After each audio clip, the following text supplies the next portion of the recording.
et collective dans la société. De traverser une période et nous sommes en tout cas à la veille. Les législatives arrivent, ça aussi c'est notre choix. Donc il faut que chacun de sa façon, avec c'est ce qu'il faut en tout cas assimiler,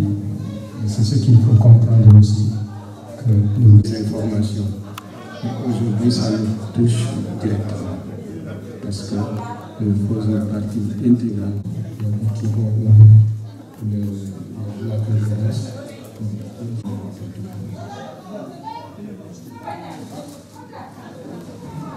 بسم الله الرحمن الرحيم الرحمن الرحيم إياك نعبد وإياك نستعين صراط الذين أنعمت عليهم بسم الله الرحمن الرحيم السماوات والأرض والله على كل شيء إن في خلق السماوات والأرض واختلاف الليل والنهار لآيات لأولي الألباب قياما وقعودا وعلى جنوبهم وهم في خلق السماوات في أنك فقنا عذاب النار النار فقد أخزيته وما للظالمين من أنصير للإيمان ينادي للإيمان ربنا فاغفر لنا ذنوبنا وكفر عنا ربنا وآتنا ما وعدتنا على رسلك ولا إنك لا تخلف ربنا وآتنا ما وعدتنا على رسلك ولا تخزنا إنك لا تخلف الميعاد صدق الله العظيم. إن فهم يا على الدين سلوم خدنا فهم يا ندينو تاميام خدنا فهم يا نبادية متنيالا نيوتيما وما الحمد لله الذي تلقلا ومسيوا بالتين سوفيميكو ومنيا بالتين سوفيميكو الحمد لله كفو من تجنبي من داخل الدية الإسلامية وتوثيق المحبة والمودة والرحمة فيما بيننا ولا تمسككم الكامل بتلك العلاقات الأخوية من الشيطان الرجيم إن الدين عند الله الإسلام. هذه الآية موجودة في سورة آل عمران. بكفروا فنجين النابل بنتو بساجناما بتانغونين النابل كوجاو سيكاو سيكاتي يمول توفيلين دينولا على دو من زمان زرفو على تلا درون فلان كفنيو من ترالا أتلمو من ساجون منالا كيلا سالو فنمبالا دونكيري أنا ولو أنكيامو رونس وتنبرين كولا بعد يوم من كذا كونيا مولتي ينتهي سيوا باكي سيوا داونا ngal konto misilbe ya konto rola ngana tenturo fanan dialu la tenturo membe siare alla na sabula ja nuru njawti conférence nuru njawme ya lo silla kudaya organiser aba amara ma fona wo inkamala pour si ya relation aninga kado fanan bambandi ani hino nyu ali misilbe ya muta al fulora aliyenyire aliye misilime ya dino mutal bulu fulo la me yalo atele mu ala talla la dino ti kana na bahso la titro kan misilimo la betea me yalo ko limaniya bala la betea la hammo membara wala mo kam misilimo be kafu nyoma ta fon fana sila faso do je hada bani be sila faso do je men kata misilime ti ba men man ke misilime la dunna wonde tayo la kono la coming a présenter nyame pour la liaison pour introduction nga jama onon kay jangalla ko misilimo la bete anni akaka lankede o yitanda dan sa fam be sa famu no nyame ngana faso ko ji ko kusamo wala mo muleti folo ka daji ko kendo so won to yake anyama sabanjao ana e fatan dum men ma yeyam fawolda ikana al khatima donc bena la dunna on detail lo kono ni wura ana do ni dali ko kendo bala to ko jaw kendo kanu yame atete kala o société tinyala ti abada bari ni dani ko kendo to mola wala ma honta halaki akono alam be ki salaw donc si kawsi katiye misilimo men ako ka daji ko kendo le soto daji ko kendo me yalon ko me yala be be ani société kono de folo ka fringa fama de me kala ya me ba na kala ala ka me tu ya ka ya fawla asabanya akatara beti ari mudu fanante na beti andi atetema na mario ke wala ka klima beti andi atetema ani ala famio mo nas ala ka fio tema ala te tema ni mo le dia ke ni ba amanga ni sino atini felu le si bela na fa mi mento no okay konsi balu salamu ko ani tranquillité ko na ani wudu koma budu kendolu be yalon ko la vida ka fo aliyen jambi bena o tawle madana aliyen kili afolo akudo be nyata ka fani fora ana ko tibola ni o mi ala kila sallallahu alaihi wasallam ayni fo ya hadiso do o yesu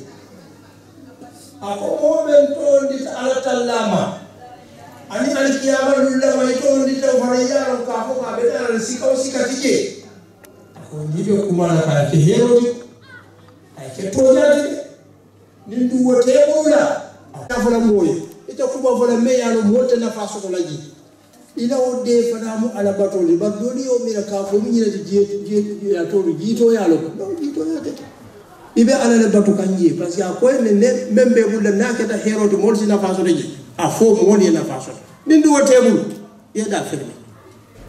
ala mbe bulla la umur ko donc yalon ko ala limaniyabe kamallin ala limaniyabe timmari ay ke moti asito nyafo abe kajame mfola moni bekela ay ke tonya siloti ako ka dum misilme ya ay karandi ni la kallon ni na ko tonyade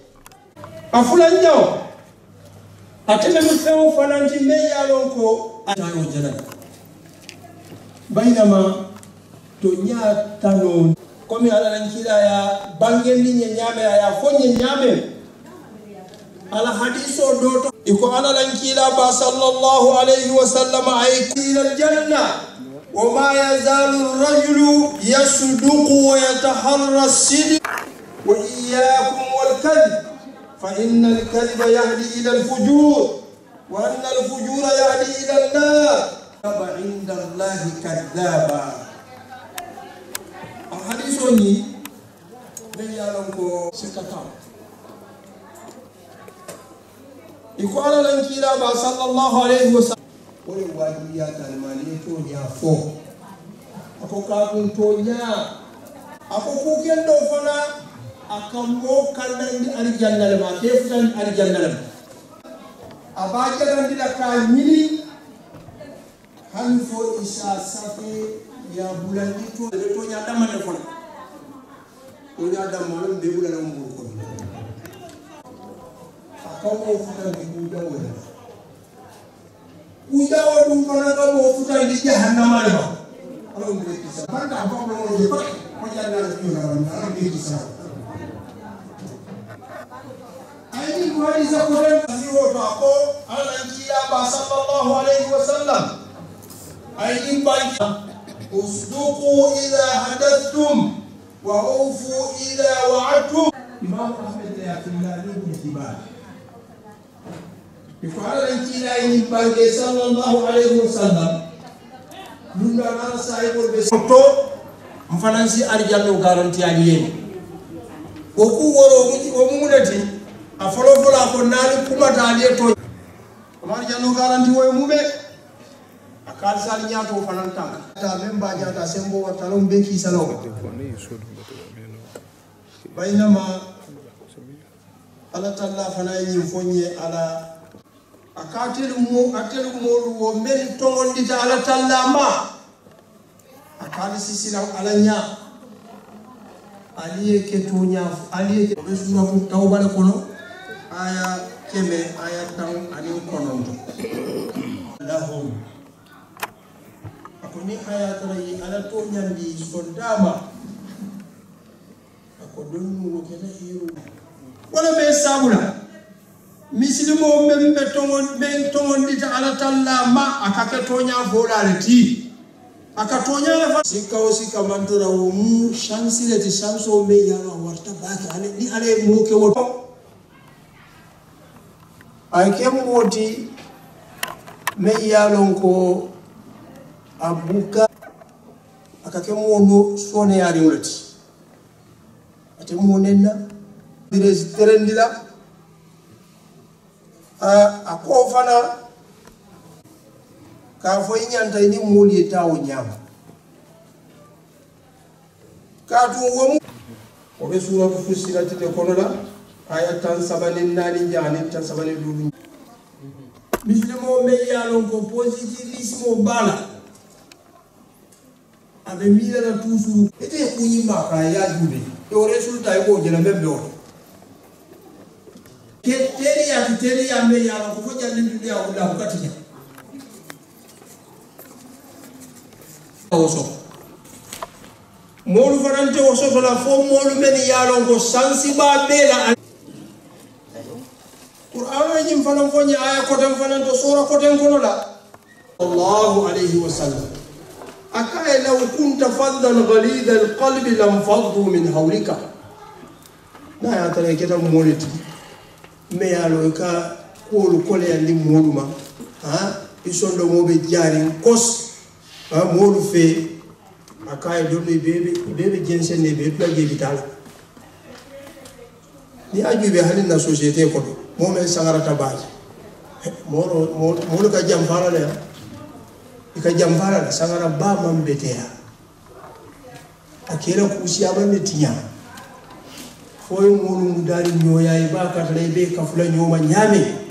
aka siloka bindo bana tauta auta ko ana ko lo roje bindo le ya so bindo gola le ya so meye te fara so ko ajita royo mi Kota leo kena ala tenduai ayo sallam foni no kembe baraji le so na wolto ba e ko minga ka ke do e nyami ko min ye men kena ka sallallahu alaihi wasallam tel ni ka ba so ba kero ba mo me ku yo ko te yo ba me ka ko ba ya ke na nyami al tanna adu kayampa Ibrahim kayampa Nuh no ko le to ya ko ko fana mo manja na tunna wala manja na ro yamina wala niyo ko la ala be kere ba je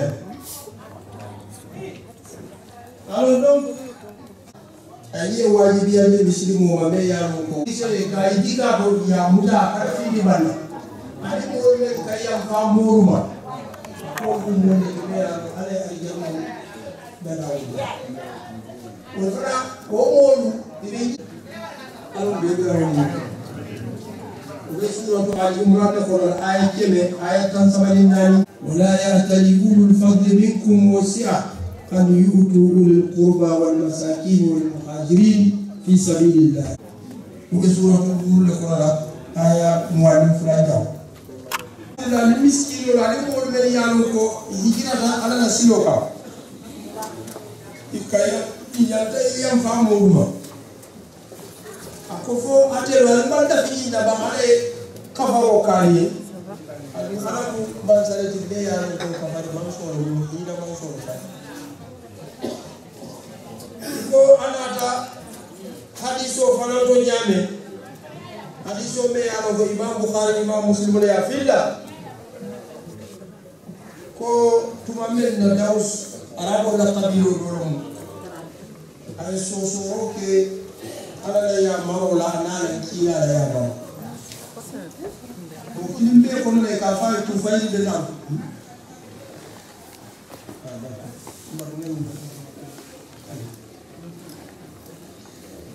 ako mo kimbe ko ne ka fa tu wala kiya sallallahu alaihi wasallam ka dawsu de ay so roke donc ici damba ala la dunyore di ala la jola anala yamfa nala nemo iko hadiso ya fonye nyame hadiso me yalo ma enyi mbangi ako rahimallahu rajulan samuhan idhunya muruma nae firoke nae sandiroke ani atohodu na ansarin koti enyi mbangi ako ala njila limanahu an yatajawazu anil mu'sir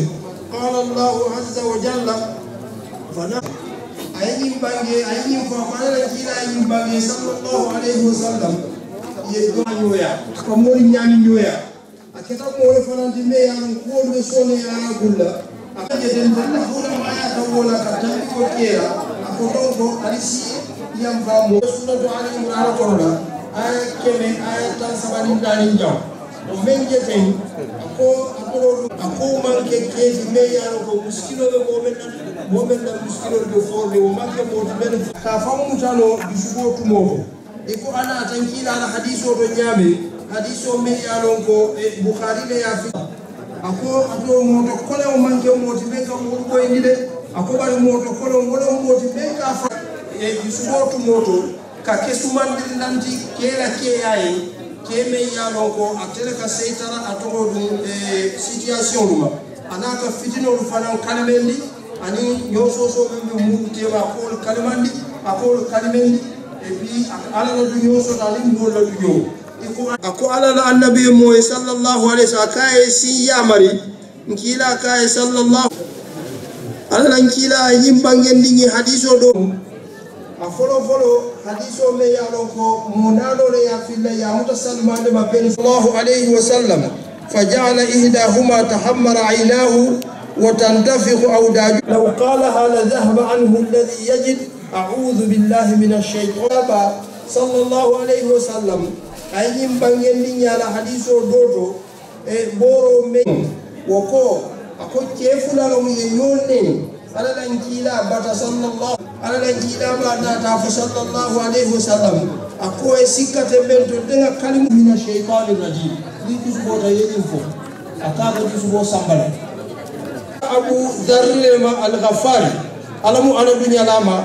ako ala Imam Ahmed ya muta Abu Dharr al-Ghafari ko alamu ana dunya lama ako ala lankila ba sallallahu alaihi wasallam ayatara abesiri ayatara belori akasi si abuda udale ya filda ayabuta matiya le mameke na sadi ko alam pala kinyalaba ako ala min ash-shaytan wa inna ash-shaytana khuliqa min an-nar wa inna ma tufa sahri akasi kisubolo le watu bona ale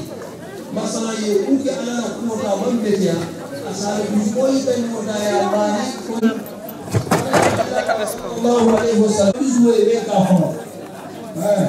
ako hadiso dole hadiso man taqama Rasulullah sallallahu alaihi wasallam li nafsihi إلا أن قال الكلام صلى الله عليه وسلم أكبر سلام لنا ni ala ko farasi ko appliquer ñaako ani ka tasawulo ke dino londo akolum do biye kiego le nataka akaye ko akomuka akonte ka dum ni songa salola ka adne sabula akon ko ko bawo ni dum wa siati kalu ko ma وأيكم أما الناس فليوجز فإن من ورائهم أقصد الإمام يقوم كمان بيجي يا رجلين بروي بيجون بيجي هذه سيدنا لكم ولا هذه على ما تجاه ومن نجى يا كمان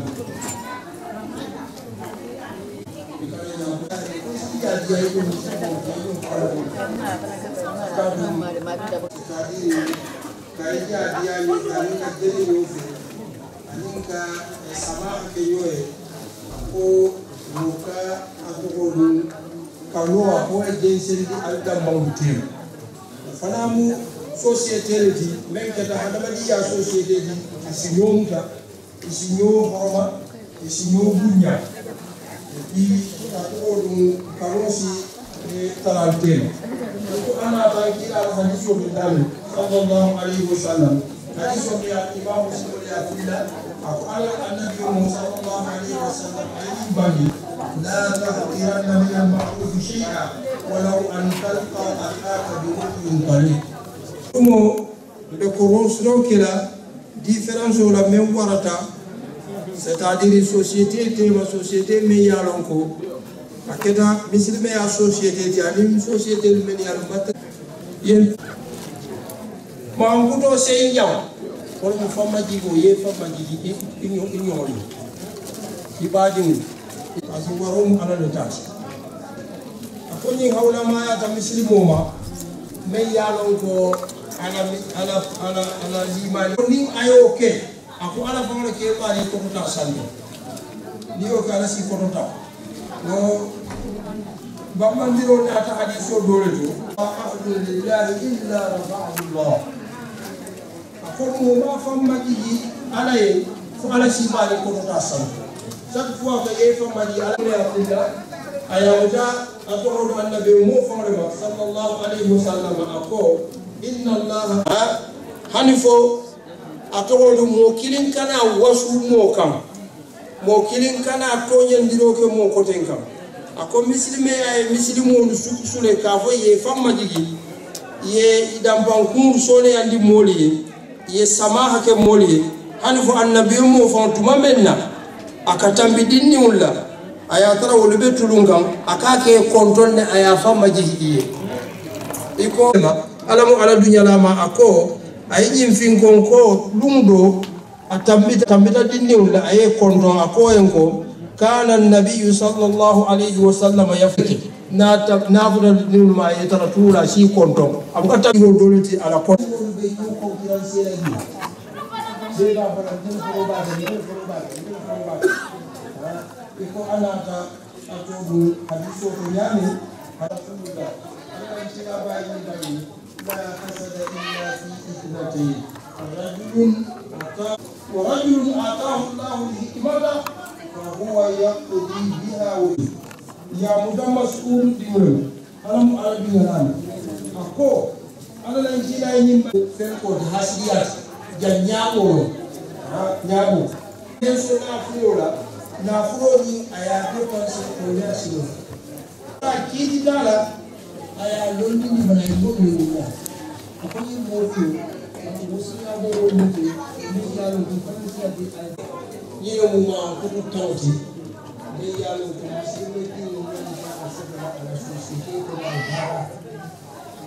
sai na fasiro ko banda ke ale ya mbili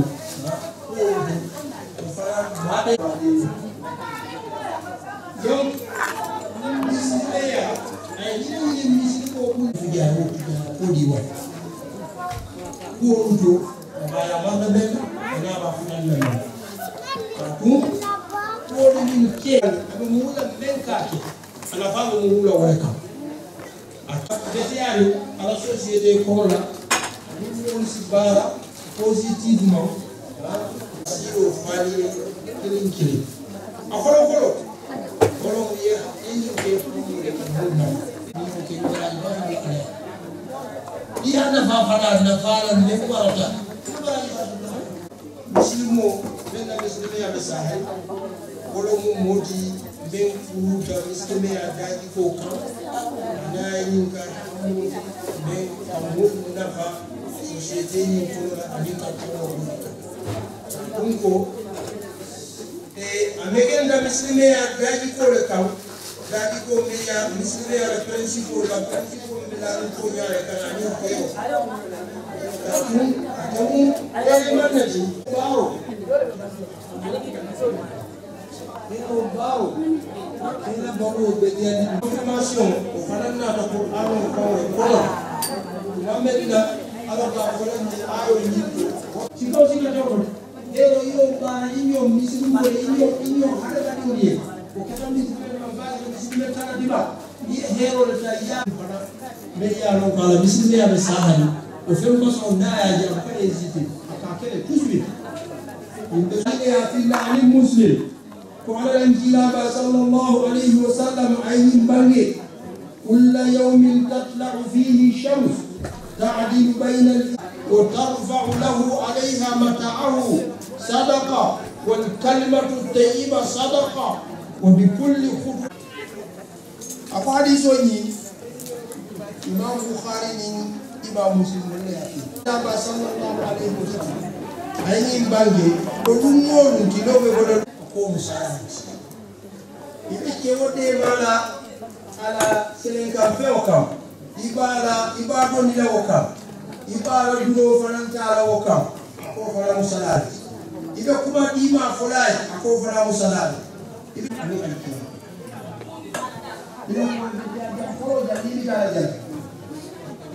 ni daro fara de ko be dia e di baro ko ni wala kuma be ka yo fenge kayo atoko tora mantora alors donc ako misilmeya parce que avec y avait pas bon le vivre parce que la jam ni ma ni jam ni ta de jam ni ta so la il faut faire le droit na ka ta ya so be jam ko ni ya so be jam ye ba ni ko mo le kata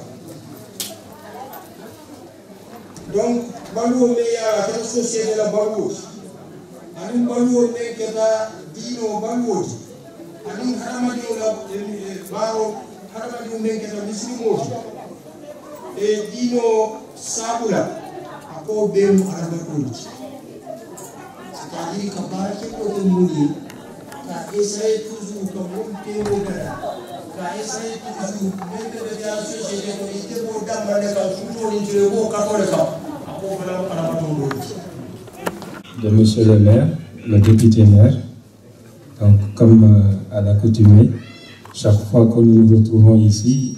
il vient nous rendre visite et partage le moment avec nous. Ça me fait chaud au cœur parce qu'un tel soutien est une grande chance pour nous. Monsieur le maire a fait beaucoup pour les musulmans dans cette ville. Au-delà de cette ville, ses interventions aussi au niveau de l'Assemblée, comme je l'ai dit l'année dernière, ont été toujours porteurs d'espoir pour la communauté musulmane. Donc, nous aussi, nous demandons à tous les résidents de la ville, de la circonscription, un soutien sans faille. Parce que quelqu'un qui vous soutient nuit et jour, vous devrez le soutenir. Monsieur le maire, nous vous remercions de tout ce que vous avez fait et de ce que vous faites pour la communauté. Et sincèrement, votre amitié avec notre frère, El Hadj Lamine Diaby, nous fait très chaud au cœur, parce que c'est une amitié sincère, une amitié qui dure depuis très longtemps et nous espérons que ça durera encore très longtemps. Nous vous disons bienvenue, bienvenue et bienvenue encore. Merci. Oui, à ce que notre frère, comment dirais-je, Abou vient de dire, notre maire, c'est-à-dire, c'est un maire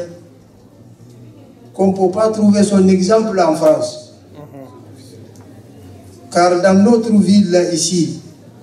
chaque fois qu'il y a une occasion, quelque chose,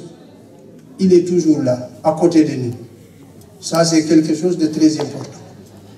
Et dans ces jours-là même, comme notre salle de prière, là où il se trouve actuellement, ils vont casser le bâtiment. Et il nous a mis, comment dirais-je, un autre bâtiment à notre disposition, où on va rester jusqu'à ce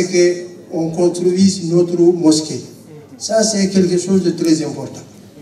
Et il nous a soutenus à tout moment. Et nous aussi, on sera, comment dirais-je, à côté de lui, Inch'Allah, pendant les élections prochaines. Comme vous le savez, bientôt, il y aura les élections législatives. Il est présenté là-dedans. On va le soutenir sans faille, comme notre frère Abou vient de dire. Voilà, mes chers frères, ce que je voulais attirer votre attention là-dessus. Et on va le laisser parler. Merci beaucoup. Salam alaikum. Je suis très gêné des propos qui viennent d'être tenus par notre ami, par mon ami Gassama, parce que je suis venu vous saluer par respect. Je sais l'importance de vos journées comme celle-ci, où notre ami Gassama fait preuve d'une culture, d'une connaissance, d'un savoir vis-à-vis du livre impressionnant. Il est réputé au-delà de nos frontières comme étant un de ceux qui maîtrisent le mieux les Écritures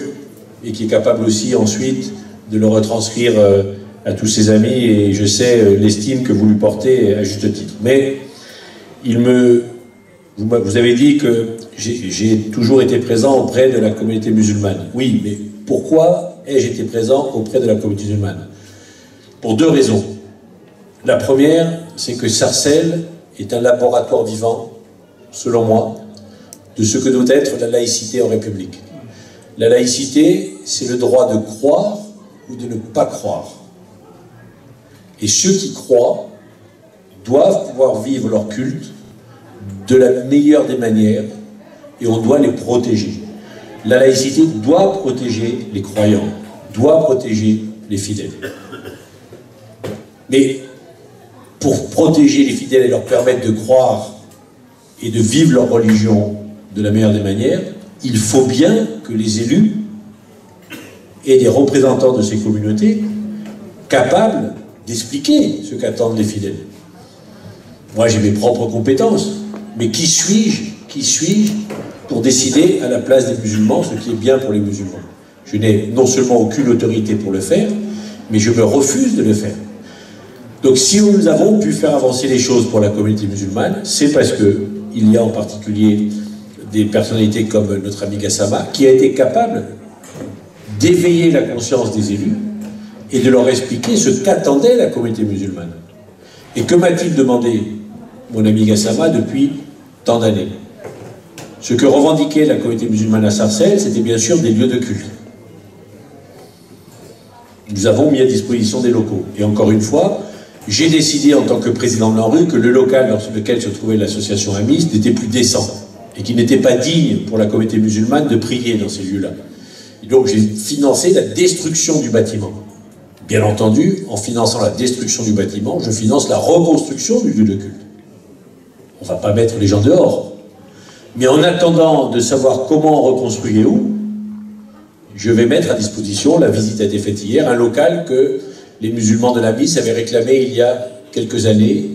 Il n'était pas libre, il s'est libéré, et donc il sera à votre disposition à partir du 27, la semaine prochaine, mais en particulier à partir du 27 mai, pour le début du Ramadan. Et vous pourrez prier tous les jours dans cette salle, le temps que vous voudrez, car le grand projet de l'Amis et des musulmans, c'est de construire sur le terrain qui est à côté de cette maison de quartier, qui a été mis à disposition de la communauté musulmane, où l'on doit construire une grande mosquée. Étant entendu que la mairie a déjà financé une partie, et c'est la moindre des choses. L'autre demande qui avait été faite par les musulmans, en particulier par notre ami Gassama, c'est le problème des obsèques et du cimetière. Nous avons donc réalisé un carré musulman au cimetière de Sarcelles, et comme il est maintenant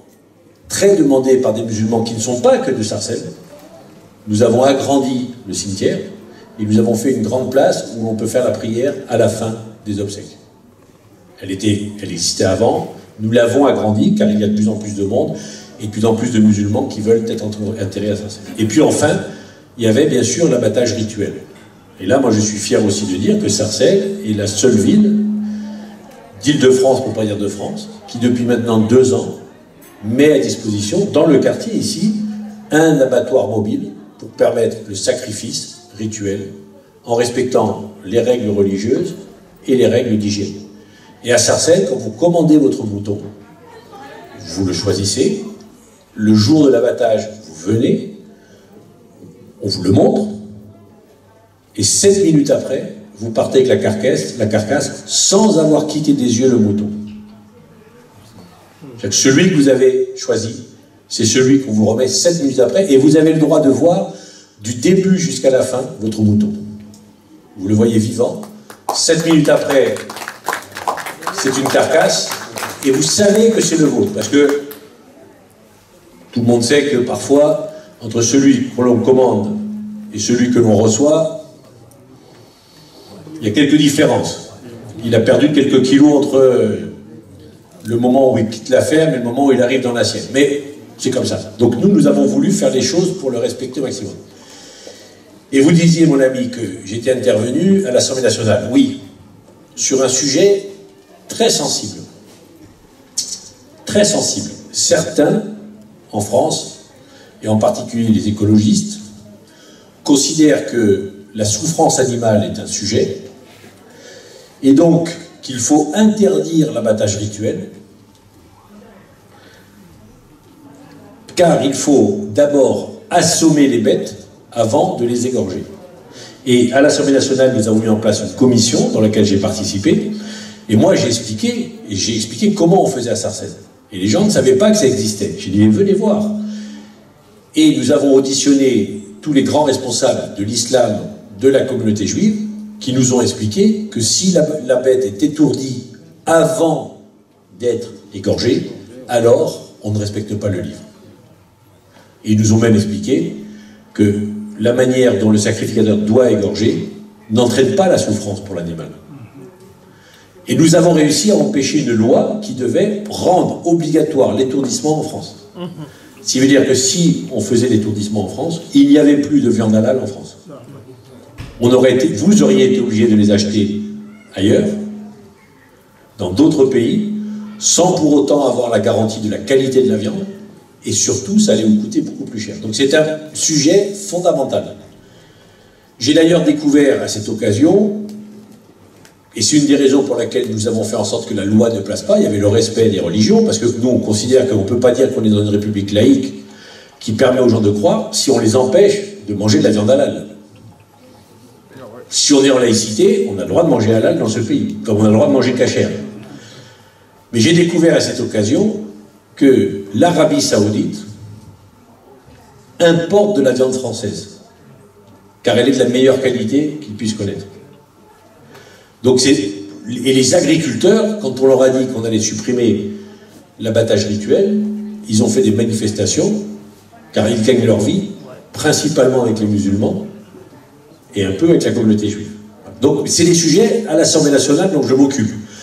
Pour dire à mes collègues, mais attention à ce que vous faites, si on supprime l'abattage rituel, on offense et on agresse la communauté musulmane. Donc il faut maintenir, surtout que, qui sommes-nous en 2017 pour leur expliquer que ceux qui ont écrit dans le livre qu'il fallait égorger les animaux avaient tort. Moi j'expliquais à mes collègues, je ne me prends pas ni pour le prophète, ni pour ceux qui ont écrit le livre, ni pour ceux qui le commandent. C'est des siècles et des millénaires que cela existe. Qui sommes-nous en France pour considérer que c'est mal et qu'il ne faut pas faire comme ça? Et d'ailleurs, dans le Coran, à 7 ou 8 reprises, mais je parle sous contrôle de mon ami, il est fait référence au fait que les animaux doivent être considérés comme des humains et qu'ils ne doivent pas faire l'objet de souffrance. C'est écrit dans le Coran, spécifiquement. Les sourates précises disent l'animal doit être respecté comme l'homme. Donc jamais, ni les musulmans ni les juifs n'ont voulu faire du mal aux animaux. Au contraire, l'abattage respecte et l'hygiène, parce que pourquoi saigner les animaux? Tout le monde sait que si on laisse du sang, ça pourrit. Et si ça pourrit, ça rend la viande impure, non pas forcément pour des raisons religieuses, mais aussi pour des raisons d'hygiène. Et aussi pour des raisons d'hygiène. Je vais vous faire une confidence, mais promettez-moi de ne pas la répéter. Je suis d'origine corse. Et les Corses, ils ont un défaut, ils mangent du cochon. Nul n'est parfait. Nul n'est parfait. Et régulièrement, le jambon. En Corse, on ne saigne pas les animaux. On ne saigne pas les animaux, on leur enfonce un pic dans le cœur pour les tuer. Voilà, donc on n'égorge pas les animaux. Et régulièrement, dans le jambon, il y a une veine qu'on essaye de vider pour enlever le sang qui reste. Et de temps en temps, la veine est mal vidée. Mais je peux vous dire que quand vous ouvrez le cochon d'une veine qui a été mal vidée, il y a une telle puanteur que vous jetez le jambon. Donc le sang qui reste dans la viande pourrit et rend impure la viande, quelle qu'elle soit, que ce soit la viande de bœuf, la viande de veau, la viande de cochon, n'importe quel. Le sang, et tous les spécialistes vous le diront. Voilà. Et donc l'égorgement n'est pas qu'une raison religieuse, c'est religieux et en termes d'hygiène, et en termes de santé. Mais effectivement, il faut à l'Assemblée nationale l'expliquer à mes collègues qui ne connaissent pas tout ça. Moi, quand je leur ai expliqué, bon, il y a des collègues qui ne savent pas toutes ces traditions-là. Et mon rôle à moi, grâce à des amis comme Gassama, qui m'apprennent tout cela, qui m'expliquent tout cela. Parce que c'est bien de l'apprendre dans les livres, mais quand vous connaissez des personnes qui vous expliquent les choses, vous pouvez ensuite l'expliquer à l'Assemblée nationale aux autres. Parce que c'est du vécu. Ce n'est pas que de la théorie, c'est du vécu. Pareil pour un certain nombre de sujets, comme les lieux de prière ou autres. Moi, je préfère que les musulmans prient dans des lieux municipaux, même si légalement nous n'avons pas tout à fait le droit, que de les faire prier dans la rue. Je pense qu'il ne serait pas digne pour la République que les musulmans prient dans la rue. Ce n'est pas respecter une religion que de lui dire « prier dans la rue sous la pluie », ça ne nous concerne pas. Voilà. Mais tout ça, c'est grâce à vous. C'est parce que vous nous avez éveillés, vous m'avez éduqué, vous m'avez enseigné des choses que je peux ensuite le transcrire. Voilà. Donc, c'est la raison pour laquelle je ne vais pas être trop long, parce que c'est surtout vous que les personnes sont venues écouter. Voilà. Donc, bravo pour ce que vous faites. Continuez, car, je répète, il se passe à Sarcelles, à Villiers-le-Bel, à Cajolas, mais surtout à Sarcelles, quelque chose d'important pour l'avenir de la France. Soit nous continuer dans une république laïque qui respecte tout le monde, qui va vers la tolérance, qui va vers le vivre ensemble, et la France a de l'avenir. Si nous allons dans une république où chacun va s'opposer aux autres, où les religieux seront contre les anti-religieux contre les religions entre elles, alors nous allons à la catastrophe. Donc ce que nous construisons ici à Sarcelles grâce à vous, doit être un modèle que d'autres vont adopter, j'en suis convaincu. Et vous l'avez vu pendant la campagne électorale, le président Macron est venu 2 fois à Sarcelles, car il est intéressé, il comprend bien qu'il se passe quelque chose de particulier ici, dans le respect et la tolérance. Mais la tolérance et le respect, ça s'apprend et ça se construit. Voilà, donc merci pour tout ce que vous faites, bravo pour tout ce que vous faites, et soyez sûrs de mon soutien, et que nous allons, je l'espère, continuer longtemps à travailler dans l'intérêt commun et dans l'intérêt général. Merci à vous tous. Alors, vous bénéficiez de cette magnifique salle qui a été rénovée, de la cuisine, je crois que ces dames ont pu en profiter. D'ailleurs, elles peuvent ouvrir, hein, si on peut les voir cuisiner si elles veulent, et puis profitez-en. Une fois que vous aurez été nourris des paroles du livre, vous pourrez vous restaurer de nourriture terrestre, et c'est, je crois, aussi un moment important. Bonne fête à vous tous, car je sais que dès la semaine prochaine, vous engagez un mois important qui va vous mener jusqu'à la fin juin. Et j'espère que ces fêtes se passeront bien. Bonne fête à vous tous. Très content de vous voir ici avec nous. Ça nous rassure et puis ça nous réconforte. Vous pourrez voir, on l'inaugurera dans un mois, mais on a dévoilé aujourd'hui une stèle à ceux qui ont donné leur vie pour la France. Merci. Merci.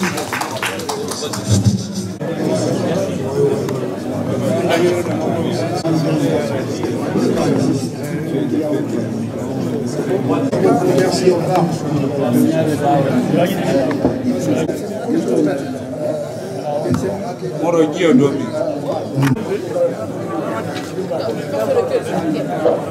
Voilà, on va continuer.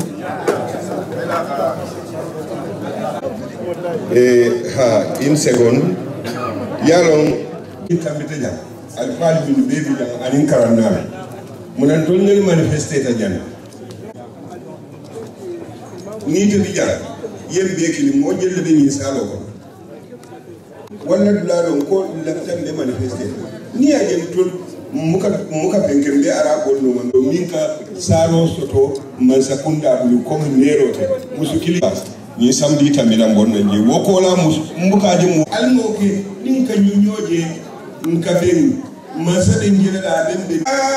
ilaha illallah la ilaha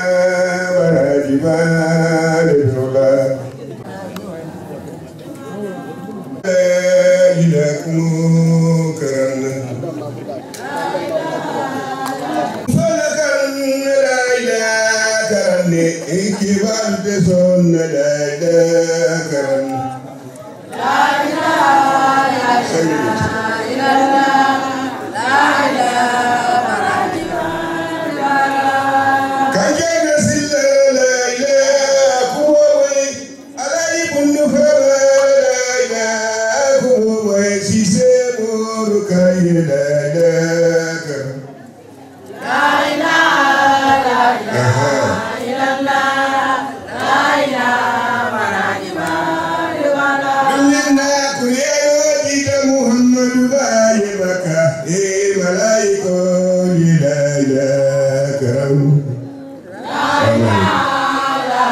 Ibrahim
yabi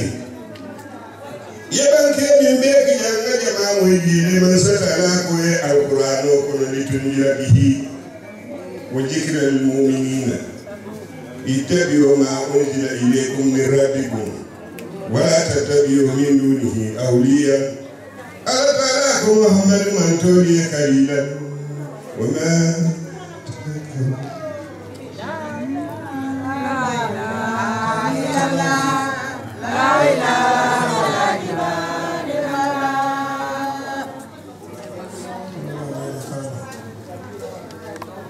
التي تمضي حتى تفيء إلى أمر الله فإن فات نقلتي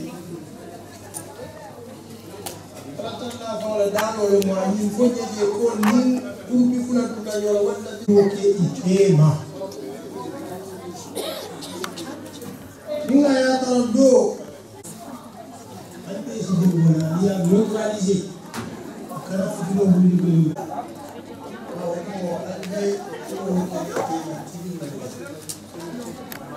tema mbele ya Jumayo obeni itandi nako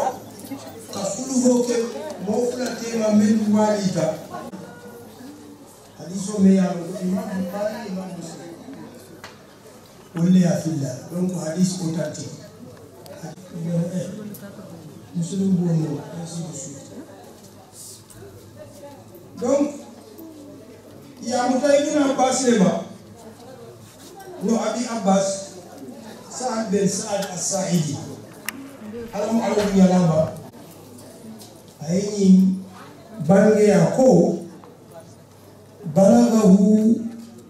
anna bani Umar kana bainahum shar فخرج رسول الله صلى الله عليه وسلم يصلح بينهم في أناس معه حتى هانت الصلاة يا بابا صلى الله عليه وسلم ko kujalol do be bani amuni afara kila baba ta findi sallallahu alaihi wasallam kun ka fulu ke itema afula nyaw kana Allah kila ba sallallahu alaihi wasallam akaka numa ya ka foko badiya ni kilmo ko ni ko ando fo ya ko nyame inna man be yante hambo kelo ka fo ni misimo mi bani wes ni man toro ya so to ni ba jo fulu ko yote na ko bam membe na fa ko mabra mo oke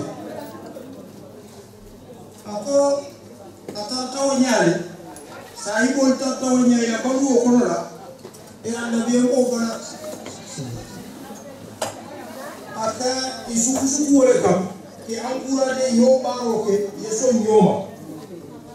iko ana ta hadiso to nyame hadiso me yalo ata imam Bukhari kilo imam Muslim le yakilla da kuro yo koyna ya wuro ka mem avant be na la defo jelala ako wolo mo limaniya bubulosi misiri mo tuma conseiller men keta misiri moti atandiro ke kujawo ma ni kamala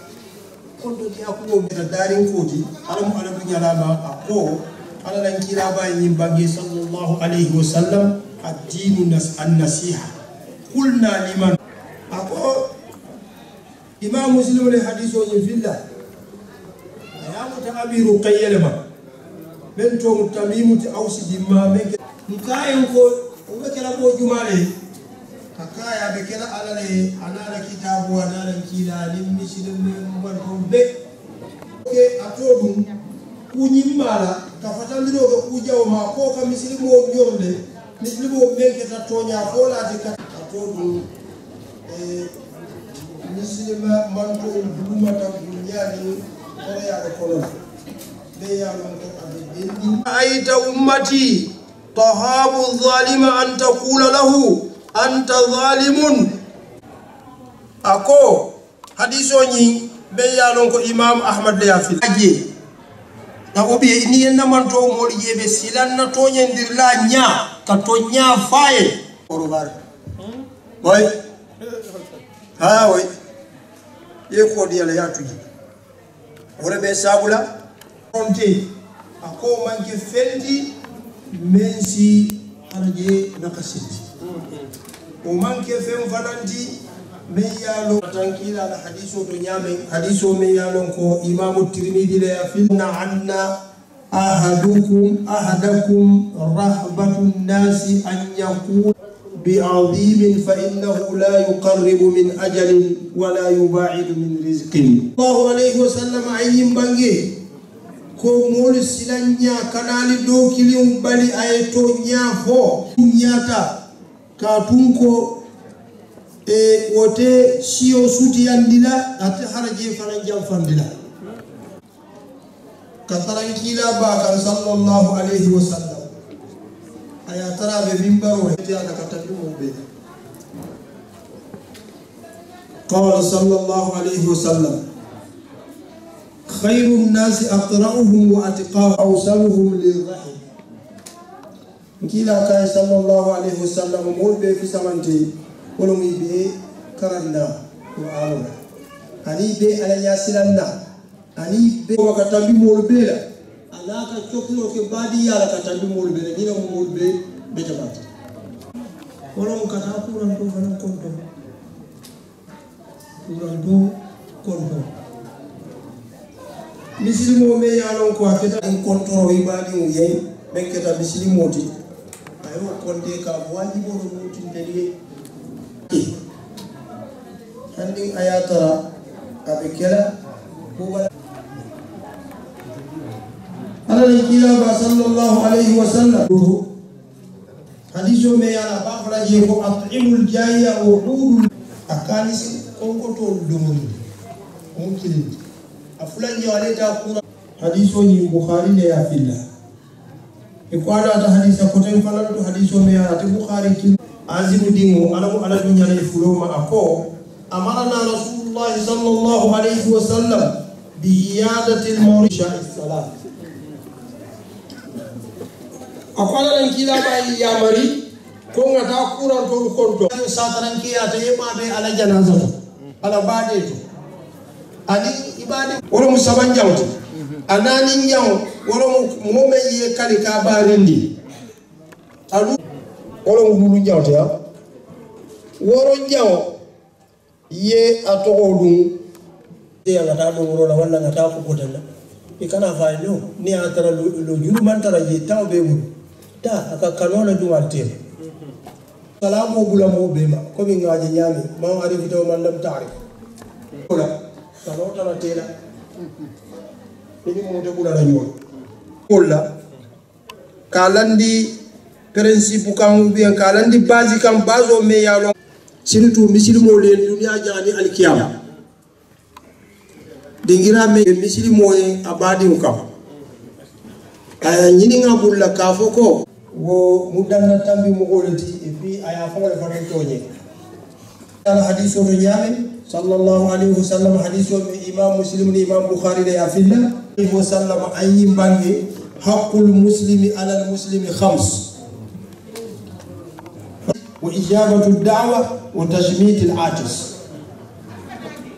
akomisi ko lebete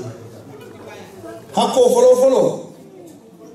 wala munna ko salamu alaikum ye salamu alaikum sai manyan ne da dan kora inyan da sai ni da wa alaikum salam ani men fana ya invite ya ye so ngala invitation hakki bulo muslimo da muslimo tote hadisa ko dem fana bije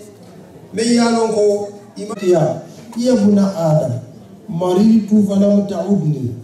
قال يا رب كيف أعودك وأنت رب العالمين قلته لوجدتني عنده يا ابن آدم استطعمتك فلم تطعمني رب العالمين قال أما علمت أنه استطعمك عبدي فلان فلم تطعمه ذلك عندي يا ابن آدم استسقيتك فلم أقول حديثي إمام مسلم sallallahu alaihi wasallam ayi bangi kiyama dum ite adama dino be ko don da yaji ite mu da ko na jo men mu kare ci akura de ma so ta ala ko don ko imam ko nita be ato dum ngado mo ni ibu la ma so na do mo di ko ka bari nañoo kaari aye ɗo yiɗinde masonaɗo wonɗire akaye ite haɗamaɗi ngarmaɗo ala safayen ko najon kaari fulani wole jiyojiɗi ɓuuru yamindi maso namindi foye maɗo ndi yamindi ɓe mandiresi iɓo torna mbanan donc ñin principe ti men yanon ko alananki aba sango ɗi kono a konga taɓara ni ngakenna heno dammaɗe je duniya jaɓade alkiyama alamo sayi mbina futala kuran ɗo konto fayɗo ɓemɓe wala o fayɗo ɓe ɗa wole fulan fayda dantan fayda sama yombi jenga ɓen tombo aɗiɗiɗumsuɗalaɗi ay itara kuran ɗo konto alaya hadiso me yalo imam muslim le ya filla ya mutasawwa bal alam alam nyalama o fana ya muta annabi mo fona ma ko annabi mo yim foko innal muslima lam yazal fi khurfati jannati hatta yarji ako alan kila yim bange sallallahu alaihi wasallam ko muslimo na ya borom fayda fo faydo fulan jaw hadiso ya fonye nyame hadiso me yalo ko imamu tirmidhi ya filla ako hadisa lo modi hadiso me be nyari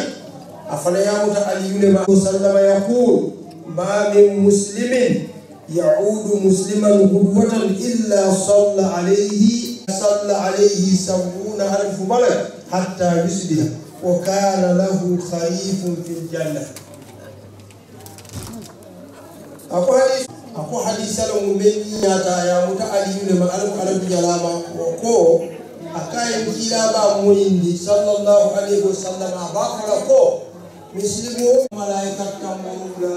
e wuli tawurula wuli be sallam malaika hanfo ura rusiya na ta suka da wuli be sallam ka duru so banda fo ura ko na ya konto ura ro fanana ado malaika kilo wuli tawurula ni tawurula ato so banda bo de ko ndi ko ha ko mo fana indi wala fana be talla bu da ko sa do mo ta ba ala ma suni ala be faydo sabanjaw akaka nolo tuniyo bala dio me yalo ko c'est-à-dire non me tula kura do ba ni da kura mo dia yeno sababu fonda ikende ha daka banu ni je kuso akani ole kifula alaba mtumando alasa akende ako ko alamu ala dunya lama ako yahuda dinni udolomu aka serviso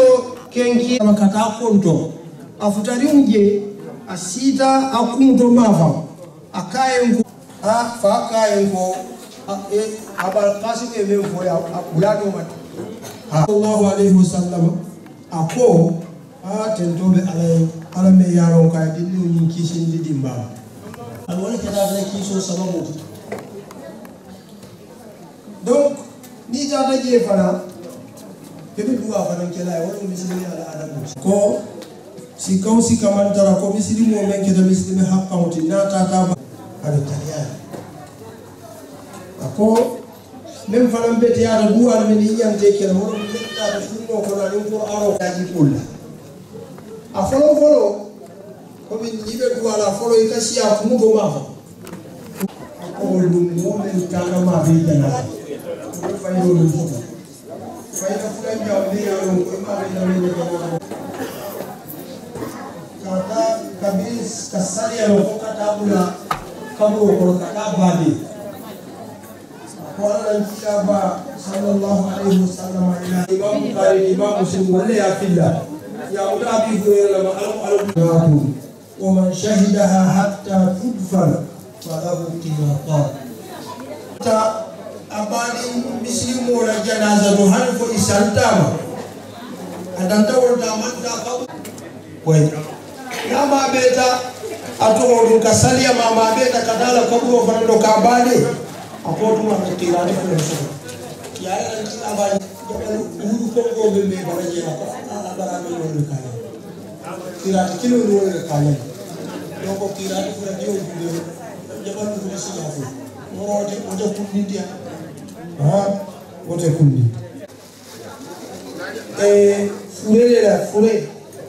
fure janta men so do laji iko ana tan kila la hadiso to nyame hadiso be yalon ko imam muslim ni imam ahmad alam ala bi yalaibun abbas ma la fama ko ate ibn abbas ni ko sallama ba'ala ko ma min muslimin yamutu fa ay kila moyni ya moya ba'ala ko ani yello ala janaza ko ataro ko kannalo mote ko do me ko fura ka araba fure ba ko so fula sada to na fa fula njaw fure sadaqa jariya alam hadithu me imam muslim ya fillah ya uta abu hurairah alam ala dunya lama ko ala nan kila yin asataran kiya ala bawo be tu kama fo tusa wala mu sada mentu janni abi fala sada mentu muslimon be profiter la ko be profiter la ko bala jo ko ka wala tusu o mu folo afula njo dai ko jani dunia du gulila ko bala jo fala ko fula asabanja ay dinu ko be du wala yegu tuko ala duwa ko do dua fo do ko na wote kuja uti ala ko bala jaria ko watu watafuta amefuta la fule asabandiriye anim badi ulu yemeni yalo sabakuna itambita nyabo yentu sawa itambita nyabo isataran ke ya woni yemba ala fangla go fo kanyan abanji hadisa sidi umuno kudi e pi fanan kila rasulullah sallallahu alaihi wasallam sawo men na sen sallallahu alaihi wa sallam ni fura raje shi wanye ya ala dalili ko mun kila mati on kana nyo bula c'est ça analin jango woro mukadwa en abu hadiso to nyame hadiso me ala abu daud la ya fillah kalama ako ala nan kila yin bange sallallahu alaihi wa sallam istaghfiru li akhikum yus'al ya ni e bandi ya kadwa e wonoto ala nan kila la ya alu ninjaw yo wala mulula fulo akoi kana dimula sada tole ikana faso to dim o fanabe ala nan kila la hadiso to sallallahu alaihi wasallam hadiso be yalo kudri lema alam ala dunya la ko qala rasulullah sallallahu alaihi wasallam ya amsalul jibal fa yaqulu ya rab anna li hadhihi umure da alkiyama le alkiyama lura ako kunyimma kakula keno male talo ko misalo ako mari safu anayen kaka ende mario e jindu mota bindole niya ko iye iko resu tanya ko la sai atana alkiyama ni pele ka kubada ndo male ka mudani aworo jaw wala mo sada be yalo ko adito sallallahu alaihi wasallam hadithu be imam bukhari la fillah ani imam bukhari ayam asataran jata koma akotuma men nanata atadan kila ba kan sallallahu alaihi wasallam akayin ko akayati alanan kila ba ya rasulullah inna ummi in tasaddaqtu anha qala sallallahu alaihi wasallam na'am qala fa inni ushhiduka annaha iti ako saibo dolo ka fa Sa'd bin Ubada abamu so sataran kiyata ko jila kai wi abana fara ako woto nazar de hayna nga kai sadat way nga kai sadat asitambi wala asitambi wala donc yimbe mu fennati men yalon ko misilimo ñanta akodi Allahumma ya rabbi salli ala Muhammad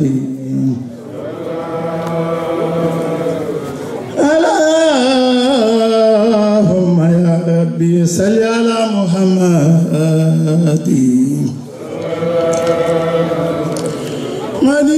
هذا لما هذا من فضل وفقر وصول نذلي أما شرم عندي للنبي محمد ترى على نبي موتن تودي أذكرت أبودي ولمبتو بسنما كلا بقى من كف نوم من فضل بسمن تياكوت وفقر عن وسكوت وصد لمن ما فنشت يالا لو كلا بقى بتودد كان ولا تعالوا ألنا فاذكر المختار ترجو خيره والتسير بسيره كالهني بديره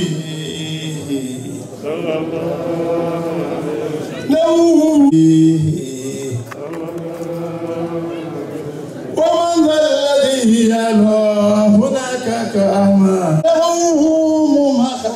الحمد يطلب موئلا عيني أن كان سيدا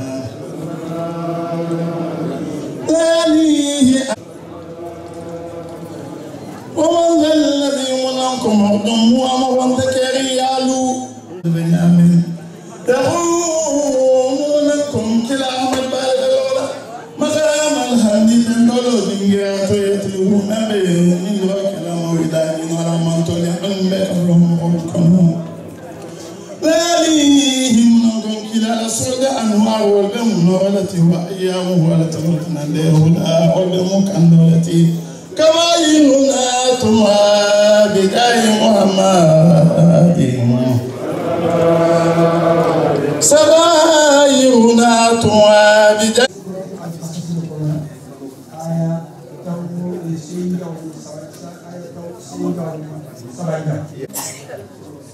Kapo koratan nade amanna fi mura me ka Omar.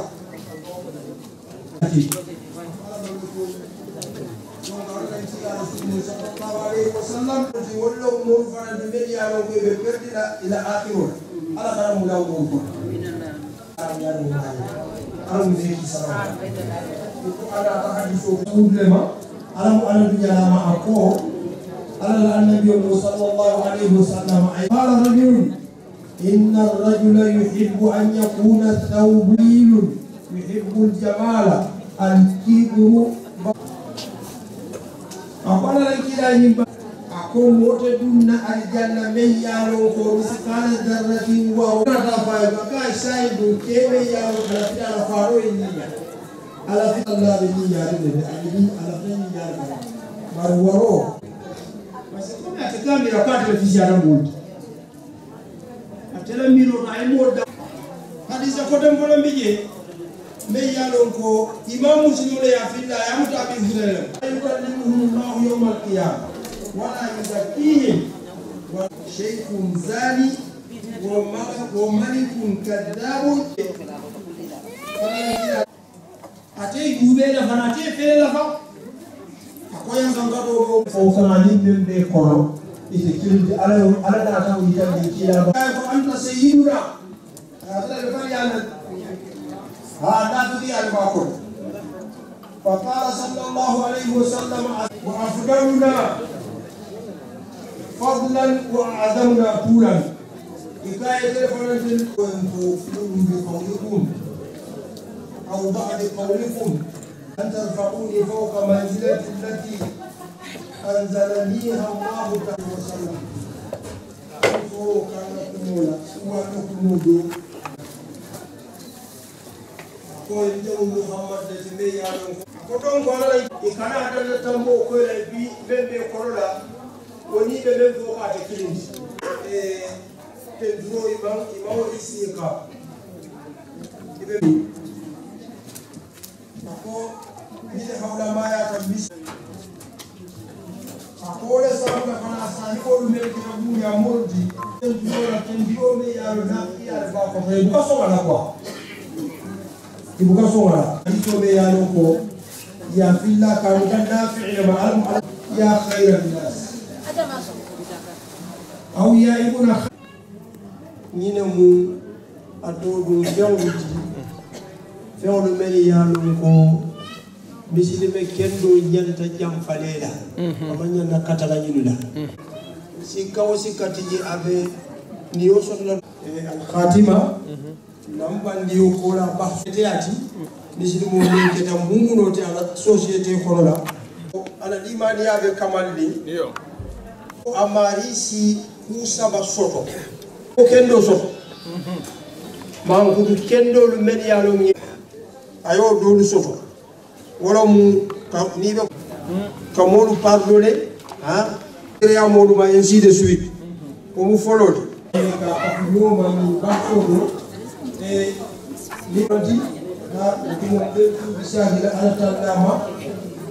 del fambari ila e wa yaqudana ila ma fihi khayruna wa salahuna ويجعلنا من عباده الصالحين إنك رؤوف رحيم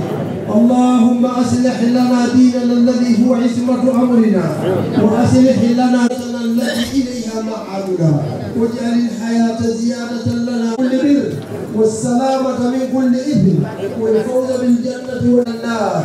اللهم لا تدع لنا في هذا اليوم ذنبا إلا قضيته ولا مسافرا إلا رددته ولا دينا إلا قضيته ولا حاجة لنا بتها برحمتك يا أرحم الراحمين اللهم إنا نسألك من الخير كله ونعوذ بك من الشر كله عاجله وما قرب إليها من قول أو عمل ونسألك خير ما سألك ورسولك محمد صلى الله عليه وسلم وعبادك الصالحون ما قضيت لنا أمرا فاجعل عاقبته رشدا برحمتك يا أرحم الراحمين برحمتك يا أرحم الراحمين إن الله وملائكته يصلون على النبي يا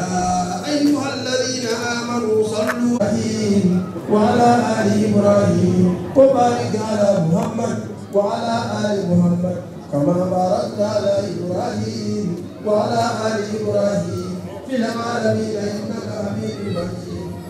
ربنا تقبل منا إنك أنت السميع العليم وتب علينا إنك أنت التواب الرحيم بجاه نبيك محمد صلى الله عليه وسلم نبي الرحمة وبسر الفاتحة بسم الله الرحمن الرحيم الحمد لله رب العالمين الصراط المستقيم صراط الذين أنعمت عليهم غير المغضوب عليهم ولا الضالين آمين سبحان ربك رب العزة عما يصفون وسلام على